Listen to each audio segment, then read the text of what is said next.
अगर आप भी लेना चाहते हैं देश दुनिया की तमाम जानकारी तो आज ही सब्सक्राइब करें हमारे चैनल को। साथ ही नीचे दिए बेल आइकन को जरूर दबाएं ताकि हर अपडेट आप तक पहुंच सके। नमस्कार, प्रवासाक्षी न्यूज नेटवर्क के खास कार्यक्रम जनता मांगे जवाब में आप सभी का स्वागत है। दिल्ली की सीमाओं पर किसानों का आंदोलन जारी है, सरकार से बातचीत भी चल रही है। एक 7वें दौर की वार्ता 4 तारीख को होनी है, जिसके लिए सरकार भी तैयारी कर रही है, किसान नेता भी तैयारी कर रहे हैं। लेकिन इस बीच किसान नेताओं ने ऐलान किया है कि 26 जनवरी को दिल्ली में ट्रैक्टर परेड निकाली जाएगी। भोग सिंह जी, आप सरकार के साथ बातचीत में शामिल रहे हैं, किसान जो संगठन है उनके वरिष्ठ नेता हैं। आपका प्रभा साक्षी पर स्वागत है इस कार्यक्रम में। आपसे मेरा सबसे पहला सवाल यही है कि जब एक तरफ बातचीत चल रही है तो दूसरी तरफ ट्रैक्टर रैली का जो ट्रैक्टर परेड का ऐलान करना क्यों जरूरी हो गया था? देखो, ऐसा ही सरकार के साथ तो लगातार लंबे समय से बातचीत चल रही है। जी। वो बीच में टूट जाती है तो आंदोलन तो आगे बढ़ाना ही पड़ता है। इसीलिए सरकार पर प्रेशर बनाने के लिए कि अंदोलन ਵੱਖ-ਵੱਖ ਪੜਾਵਾਂ ਬਿਜਲੀ ਹੁੰਦਾ ਹੋਇਆ ਅੱਗੇ ਨੂੰ ਵਧਣਾ ਜ਼ਰੂਰੀ ਹੁੰਦਾ ਹੈ। ਜਿਸ ਦੇ ਸੰਦਰਭ ਵਿੱਚ 26 ਜਨਵਰੀ ਜਿਹੜਾ ਹੈਗਾ ਉਹ ਸਾਡੇ ਦੇਸ਼ ਲਈ ਇੱਕ ਬਹੁਤ ਵੱਡਾ ਇਤਿਹਾਸਕ ਦਿਨ ਹੁੰਦਾ ਹੈ ਔਰ ਇਤਿਹਾਸ ਦੇ ਵਿੱਚ ਉਸ ਦੀ ਇੱਕ ਬਹੁਤ ਮਹੱਤਤਾ ਹੈ। ਅਗਰ ਸਰਕਾਰ ਕਿਸਾਨਾਂ ਦੀ ਨਹੀਂ ਮੰਨਦੀ ਤਾਂ ਕਿਸਾਨਾਂ ਨੂੰ ਫਿਰ ਮਜਬੂਰੀ ਵਸ਼ ਅੰਦੋਲਨ ਨੂੰ ਅੱਗੇ ਜਾਣ ਲਈ सरकार पे प्रेशर बनाना जरूरी होता है। जी। और क्योंकि 26 जनवरी का जो दिन है खास तौर पर कड़े सुरक्षा प्रबंध रहते हैं, राष्ट्रीय राजधानी दिल्ली में तो अभूतपूर्व सुरक्षा प्रबंध होते हैं। ऐसे में अगर आप लोगों को अपने जो ट्रैक्टर परेड करने की इजाजत नहीं मिलती है तो आप लोगों की नहीं उसके लिए भी कुछ रूपरेखा तैयार की है क्या? देखो, सरकार तो अंदोलन करने की भी इजाजत नहीं दिंदी। कोई धरना लाने की कदों सरकारां इजाजत दिंदियां जां कोई मुजाहरा करने सरकारां दे खिलाफ जो कोई एजीटेशन चलती है उन्होंने कभी इजाजत नहीं देंदी हुंदी। तो लोग अपनी मर्जी अपनी ताकत अपनी लोक शक्ति के आधार पर वो एजीटेशन करते हैं। असं भी ये जिहड़ा हैगा एजीटेशन है जिहड़ी वो लोक शक्ति के आधार पर कर रहे हैं और उस दिन भी असीं अपनी लोक शक्ति का प्रदर्शन करांगे। सरकार ने अपने बल का प्रदर्शन करना, असीं अपने जनशक्ति के बल का प्रदर्शन करांगे। जी। एक चीज और थी कि जब सरकार से अभी छठी दौर की बातचीत हुई थी उसमें सरकार ने कहा कि किसानों की आधी मांगे मान ली गई हैं। कुछ किसान नेताओं ने भी इस बात को स्वीकारा। लेकिन अब किसान जो नेता है वो कह रहे हैं कि कोई आधी मांग नहीं स्वीकार की गई है। हमारा जो मुख्य मांग है वो तीनों जो कृषि सुधार कानून है उनको वापस लेना ही है। तो आपको लगता है कि उस दिन बात हुई थी? जी बताएं। जो आंदोलन शुरू हुआ है वो इसी बात पर शुरू हुआ है कि जो सरकार ने जो 3 काले कानून बनाए हैं खेती सुधार के नाम पर किसानों को फायदा देने के इरादे से वो हम रद्द कराना चाहते हैं, क्योंकि हमें ये मालूम हो रहा है कि सरकार ने जो कानून बनाए हैं कारपोरेट के लिए बनाए हुए हैं। किसानों का इसमें कोई फायदा नहीं होना है। एपीएमसी मंडी जी किसानों की खत्म हो जाएगी, जैसे बिहार का हो सूबे में है तो वहाँ किसानों का शोषण हो रहा है। प्राइवेट ਜਿਹੜੇ ਕਾਰਪੋਰੇਟ ਸੈਕਟਰ ਦੇ ਅਦਾਰੇ ਹੋਣਗੇ ਉਹ ਕਿਸਾਨਾਂ ਦਾ ਸ਼ੋਸ਼ਣ ਕਰਨਗੇ। ਇਸ ਲਈ ਇਹ ਕਾਨੂੰਨਾਂ ਨੂੰ ਰੱਦ ਕਰਾਉਣਾ ਬਹੁਤ ਜ਼ਰੂਰੀ ਹੈ। दूसरी बात यह है कि एग्रीकल्चर जो सैक्टर है वो स्टेट सबजैक्ट है। केंद्र सरकार ਦੇ ਤਾਂ ਉਹ ਅਧਿਕਾਰ ਖੇਤਰ ਦੇ ਵਿੱਚ ਨਹੀਂ ਆਉਂਦਾ। ਸਾਡਾ ਸੰਵਿਧਾਨ ਦੀ ਸੂਚੀ ਦੇ ਵਿੱਚ ਜਿਹੜਾ ਹੈਗਾ ਸਟੇਟਾਂ ਦੇ ਸੂਚੀ ਦੇ ਵਿੱਚ ਆਉਂਦਾ, ਕੇਂਦਰ ਸੂਚੀ ਦੇ ਵਿੱਚ ਨਹੀਂ ਆਉਂਦਾ। ਪਰ ਸਾਡੀ ਕੇਂਦਰ ਦੀ ਸਰਕਾਰ ਨੇ ਬੜੀ ਚੁਸਤੀ ਨਾਲ ਬੈਕ ਦਰਵਾਜ਼ੇ ਤੋਂ ਇੰਟਰ ਹੋ ਕੇ ट्रेड एंड कमर्स के नां दे उत्ते जिहड़ा हैगा ये कानून लियाउण दी कोशिश कीती है। जदों कि साडे किसान है वो ना ट्रेड करते ने ना कमर्स करते ने, वो तो मार्केटिंग करते ने, वो अपनी जिनस बेचते ने, व्यापार नहीं करते जी। और इसलिए कानून जिहड़ा हैगा रद्द होने लाजमी ने। सरकार नूं इन्हां नूं कानूनां नूं रद्द करना चाहिए। ये साडी लास्ट एंड फाइनल मांग है जी। और अभी जो सरकार के साथ 4 तारीख को बात होने वाली है उसमें भी क्या आप लोग इसी बात पर अड़े रहेंगे? देखो, हमारी मांग तो यही है कि हम ये तीनों कानून रद्द करा के वापस जाएंगे। तो बाकी आगे सरकार के गोल च हमने गेंद की हुई है कि सरकार क्या करती है।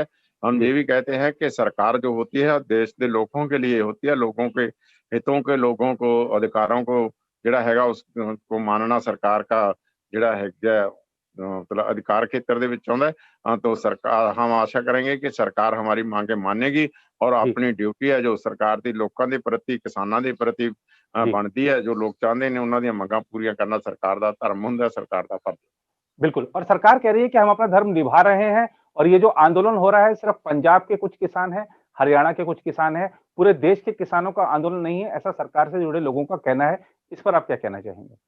जब ये मीटिंग होती है तो आप देखते हैं उस मीटिंग में कर्नाटका के कप्ता करमटी जी बैठते हैं, यूपी के राकेश टिकैत जी बैठते हैं, एमपी के शिव कुमार कक्का जी बैठते हैं, और अपना बंगाल से हनन औला जी बैठते हैं। बक्की बक्खरी स्टेटां के बखरे बखरे ਜਿਹੜੇ ਹੈਗੇ ਆ वो किसान नेता उस मीटिंग में भी बैठते हैं, और बहुत सारियां स्टेटां ਦੇ किसान नेता उस ग्रुप में शामिल नहीं है। वो मतलब मीटिंग वाले में बाहर अपनी ਜਿਹੜਾ ਹੈਗਾ वो अंदोलन ਵਿੱਚ शामिल ਹੈਗੇ ने। इसलिए तो उत्तराखंड से भी लोग अपना हाजीपुर ਜਿਹੜਾ ਹੈਗਾ अपना बॉर्डर पे बैठे हुए हैं। तो ये आप जहां दौरा करके देख सकते हैं, सरकार जो कह रही है वो झूठ बोल रही है। सरकार सारे देश का किसान ही नहीं, ये सारी देश की जनता इस आंदोलन में शामिल है। ये किसान आंदोलन ना होकर जन आंदोलन बन गया, और इससे आगे भी आप देखेंगे कि आप प्रेस मीडिया से आप देख रहे हैं कि दुनिया भर के जो लोग हैं वो भी हमारे साथ जुड़े हुए हैं। दुनिया के सभी देशों के लोग अपने अपने सफारतखाने आगे ਜਿਹੜੇ ਹੈਗਾ ਧਰਨੇ ਦੇ ਰਹੇ ਨੇ हमारे समर्थन में, और अपने अपने देशों ਦੇ ਵਿੱਚ ਵੱਖਰੇ ਵੱਖਰੇ रूप ਚ एजिटेशन कर रहे हैं। तो हम कह सकते हैं कि जो सरकार हमारी कह रही है कि पंजाब या हरियाणा का जो आंदोलन है वो झूठ बोल रही है, और हमारे देश के लोगों को गुमराह कर रही है, और अपनी जो सियासी रोटियां सेक रही है, वो गलत है। इस आंदोलन को हरियाणा और पंजाब का आंदोलन कहना ठीक नहीं है। ये तो जन आंदोलन है जिसमें दूसरे देशों के लोग भी भाग ले रहे हैं। जी, और भगत सिंह जी, हमने छठे दौर की वार्ता के दौरान देखा कि सरकार के जो मंत्री जो वार्ता में शामिल हैं वो आप लोगों के लंगर में शामिल हुए। जो किसान नेता बातचीत के लिए पहुंचे थे उन्होंने भी सरकार की चाय पी। लग रहा था कि अब कुछ गतिरोध टूटेगा और जो मुद्दों को हल करने की दिशा में दोनों पक्ष आगे बढ़ेंगे। क्या लगता है सातवें दौर की वार्ता से कितनी उम्मीदें हैं? मसला हल हो जाएगा या अभी और लंबे समय तक रहना पड़ेगा? देखो, जब तक सांस तब तक आस, उम्मीद लेकर तो हम चलते हैं। हम तो सभी मीटिंग में उम्मीद लेकर चलते हैं कि सरकार जो है किसानों की मांगे मानेगी।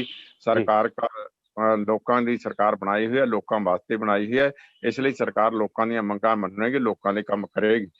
ਜੋ ਭੋਜਨ ਖਾਣ ਦੀ ਗੱਲ ਹੈਗੀ ਹੈ, ਖਾਣਾ ਖਾਣ ਦੀ ਗੱਲ ਹੈਗੀ ਹੈ, ਤਾਂ ਜਿਹੜਾ ਮੰਤਰੀਆਂ ਨੇ ਅੱਛਾ ਪੋਜ਼ਿਟਿਵ ਰੁਖ ਅਪਣਾਇਆ ਕਿਸਾਨਾਂ ਦੇ ਨਾਲ ਬੈਠ ਕੇ ਖਾਣਾ ਖਾਣ ਦਾ, ਤਾਂ ਉਸ ਦਾ ਅਸਰ ਵੀ ਹੋਇਆ ਕਿ ਅੱਛਾ ईमानदार लोगों का खाना खाया, ईमानदारी लोगों ने ਜਿਹੜਾ ਭੋਜਨ ਦੇ ਨਾਲ ਬੈਠੇ, ਤਾਂ ਉਸ ਦਾ जैसे आम चलता है कि जैसा भोजन खाता बंदा वैसी ਉਹਦੀ रुचि बन जाती है। तो उस रुचि ने संदर्भ दिखाया कि उन्होंने दो मांगे ਜਿਹੜੀ है हमारी मान ली, और उसके साथ बाद हमारे को बेनती की कि हमने तुम्हारे से भोजन किया है, तुम हमारे से चाय पियो, नेड़ता की जाए। तो जो डेडलॉक था उसको तोड़ने के लिए ये ऐसा है सद्भावना वाली ਜਿਹੜੀ ਗੱਲਬਾਤ चली है, चाय और भोजन वाली बात चली है, वो अच्छी बात है। और आगे सरकार देखते हैं क्या अपने अच्छे से रवैये से जो हमने नेड़ता दिखलाई है खाना खाने की या चाय पीने की, क्या इसको और आगे नेड़ता को बढ़ाते हुए हमारे जो मांग तीनों कानूनों को रद्द करती है या नहीं करती है, सरकार की इच्छा पर शक्ति पर निर्भर करता है।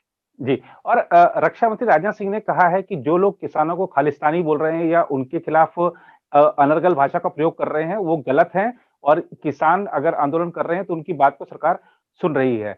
लेकिन एक पक्ष ये भी आरोप लगा रहा है कि किसानों का जो मंच है उसका राजनीतिक दुरुपयोग किया जा रहा है। अब जैसे योगेंद्र यादव आकर किसानों के मंच से प्रेस कॉन्फ्रेंस करते हैं, लोग सवाल उठाते हैं कि वो कहां से किसान हो गए। तो ये आपको लगता नहीं है कि आप लोगों ने जो मेहनत करके इस आंदोलन को दिल्ली तक लेकर आए, कुछ नेताओं ने ये आपका मंच हाईजैक कर लिया है? नहीं, ऐसा नहीं है।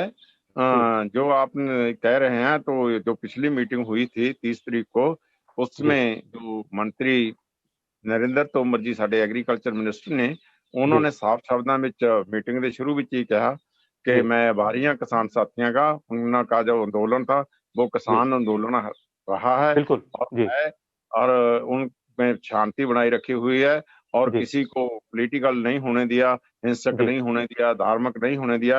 ये असल रूप में किसानों का आंदोलन किसान आंदोलन ही है। मैं इसका आभारी हूँ और किसानों का धन्यवाद करता हूँ। जी जी, और इस पर कुछ कहना चाहेंगे आप, जैसे योगेंद्र यादव या अन्य जो लोग आपके मंच से अपनी बात रख रहे हैं मीडिया के सामने? देखिए, सभी लोग जो है कहीं ना कहीं किसी ना किसी राजनीति से जुड़े हुए हैं। हम लोकतंत्र में रहते हैं, लोकतंत्र में हम किसी ना किसी को वोट भी पाते हैं, किसी को सपोर्ट भी देते हैं। मगर योगेंद्र यादव जी सीधे राजनीति में नहीं है, वो किसान नेता हैं। किसान नेता के रूप में जो है उनका जय किसान आंदोलन हैगा अपना चल रहा है, उसके जरिए वो हमारे में शामिल हो सकते हैं। वो किसान हैं और जो राजनीति करते हैं, हमें उनको इस आंदोलन में नहीं घुसने देते और ना ही उनको स्टेज में आने देते। जी। एक सवाल और कि अन्ना हजारे जी ने घोषणा की है कि वो भी किसानों के आंदोलन में शामिल होंगे। वो उपवास भी रख सकते हैं। आपको लगता है कि अन्ना हजारे अगर इस आंदोलन से जुड़ते हैं, ये आंदोलन और तेज होगा या इसको और गति मिलेगी, सरकार पर और दबाव पड़ेगा? देखो, कोई भी जड़ा व्यक्ति है, हमने बोल दिया कि ये आंदोलन किसानों का आंदोलन नहीं, अब जन आंदोलन बन चुका है, क्योंकि जी, इन कानूनों का सभी के ऊपर असर पड़ने वाला है। जो तीसरा कानून है, जरूरी वस्तुओं में शोध किया है एक्ट में, एसेंशियल जी, कमोडिटी एक्ट में शोध किया है, उसका सभी लोगों पर, जो कंज्यूमर हैं, उस पर असर पड़ने वाला है। अन्ना जी जी, जी अगर इस आंदोलन की अपनी बाहर से हिमायत करते हैं, तो जी, उनकी अपनी इच्छा है, हम उसे जी, ना रोक सकते हैं, ना हम उसे ये कह सकते हैं कि आप ऐसा क्यों कर रहे हैं। जो भी हमारे आंदोलन की हिमायत करता है, तो हम उसको जी आया वेलकम कहेंगे, और जी, वो किस तरीके से करना चाहता है, वो उसकी अपनी मर्जी है। जी। और आपने शांतिपूर्ण प्रदर्शन की बात करी, लेकिन पंजाब से कुछ ऐसी तस्वीरें आई कि 1500-1600 मोबाइल टावरों को क्षतिग्रस्त किया गया। इसे आप कैसे देखते हैं? कौन हैं ये लोग? देखो, जो टावरां ਦਾ ਮਤਲਬ ਜਿਹੜਾ ਹੈਗਾ, ਉਹਨਾਂ ਦੇ ਕਨੈਕਸ਼ਨ ਕੱਟੇ ਗਏ ਨੇ, ਉਹ जी, ਲੋਕ ਜਿਹੜੇ ਹੈਗੇ ਨੇ, ਉਹ ਇਸ ਦਾ ਜਿਹੜਾ ਕਾਰਪੋਰੇਟਰ ਜਿਹੜਾ ਹੈਗਾ ਸੈਕਟਰ ਹੈ, ਅਬਾਨੀ ਅਡਾਨੀ, ਜਿਨ੍ਹਾਂ जी, ਦੀ ਬਾਹ ਮਰੋੜੀ ਹੋਈ ਹੈ ਮੋਦੀ ਦੀ, ਜਿਹੜੇ ਮੋਦੀ ਨੂੰ ਕਿਸਾਨਾਂ ਦੀਆਂ ਮੰਗਾਂ ਮੰਨਣ ਤੋਂ ਪਿੱਛੇ ਹਟਾ ਰਹੇ ਨੇ, ਤਾਂ ਉਹਨਾਂ ਦੇ ਖਿਲਾਫ ਜਿਹੜਾ ਹੈਗਾ ਲੋਕਾਂ ਦੇ ਵਿੱਚ ਹਮੇਸ਼ਾ ਰੋਹ ਫੁੱਟਦਾ ਹੈ। ਉਹ ਰੋਹ ਦਾ हुँ, ਜਿਹੜਾ ਹੈ ਕਾਰਨ ਹੋਇਆ ਜਿਹੜੇ ਲੋਕ ਪਿੱਛੇ ਇਸ ਅੰਦੋਲਨ ਵਿੱਚ ਸ਼ਾਮਲ ਨਹੀਂ ਹੋ ਰਹੇ, ਤਾਂ हुँ, हुँ। ਉਹ ਆਪਣੇ ਆਪਣੇ ਜਿਹੜੇ ਪਿੰਡਾਂ ਦੇ ਵਿੱਚ, ਗਾਉਣ ਦੇ ਵਿੱਚੋਂ ਆਪਣੀ ਮਜਬੂਰੀ ਬਸ ਉਹ ਅਡਾਨੀ ਅਬਾਨੀ ਦਾ ਜਿਹੜਾ ਹੈਗਾ ਬਾਈਕਾਟ ਦੇ ਵਿੱਚ ਸ਼ਾਮਲ ਹੋਣ ਕੇ ਮਤਲਬ ਜਿਹੜਾ ਆਪਣਾ ਰੋਸ प्रदर्शन कर रहे हैं। जी, जी। और अंत में आपसे मैं यही जानना चाहूँगा कि अभी और कितना मादा है? मतलब अभी लग रहा है कि ये आंदोलन अगर 7वें दौर की वार्ता में कुछ नहीं निकलता है, तो कितना और लंबा चल सकता है? क्योंकि सुप्रीम कोर्ट का भी एक गाइडलाइन था शाहीन बाग वाले मामले में कि लंबे समय तक किसी रोड को आप बाधित नहीं कर सकते। ल अपनी माँगे आप माँगिए, लेकिन दूसरों के अधिकारों को बाधित मत कीजिए। तो ऐसा आपको कब तक लगता है कि कब तक चल सकता है ये आंदोलन? देखिए, सुप्रीम कोर्ट ने, जो आप सुप्रीम कोर्ट की बात कर रहे हैं, सुप्रीम कोर्ट ने तो ये साफ का अपने इंडिकेशन दे दिया है कि जो किसान है छात्र में आंदोलन कर रहे हैं, ये उनका फंडामेंटल राइट है, वो कर सकते हैं। और जी, उन्होंने सरकार को, पुलिस को भी आग्रह किया है कि फंडामेंटल राइट के आधार पे किसान शांति में आंदोलन करते हैं। इनमें से कोई भी मतलब किसी भी किस्म के हिंसक या मतलब ਜਿਹੜਾ ਹੈਗਾ कोई भी कार्रवाई पुलिस नहीं करेगी। और जी, उस तो अगे ਜਿਹੜਾ हैगा सुप्रीम कोर्ट ने ये भी इंडिकेशन देती है कि किसान तो दिल्ली को आ रहे थे, जो जहाँ सड़क पे रोका है तो सरकार ने रोका है, सरकार सड़कें बंद की है तो सरकार ने बंद की है, जी। आंदोलनकारी किसानों ने नहीं बंद की। जी। धन्यवाद भोग सिंह जी हमारे साथ इस चर्चा में जुड़ने के लिए और देश उम्मीद कर रहा है कि इस गतिरोध का हल जल्द से जल्द निकले। किसान भी इस भीषण ठंड में सड़कों पर पड़े हुए हैं, वो अपने घर जाएँ, आराम करें और जो खेतों में अब अपने मेहनत से उपज उगाते हैं, देश का जो भंडार है वो भरते हैं, वो अपने उस काम में फिर से लगे। सभी दे पूरे देश की यही अपेक्षा है। बहुत-बहुत धन्यवाद आपका हमारे साथ चर्चा में जुड़ने के लिए। धन्यवाद जी, आपका भी धन्यवाद। धन्यवाद।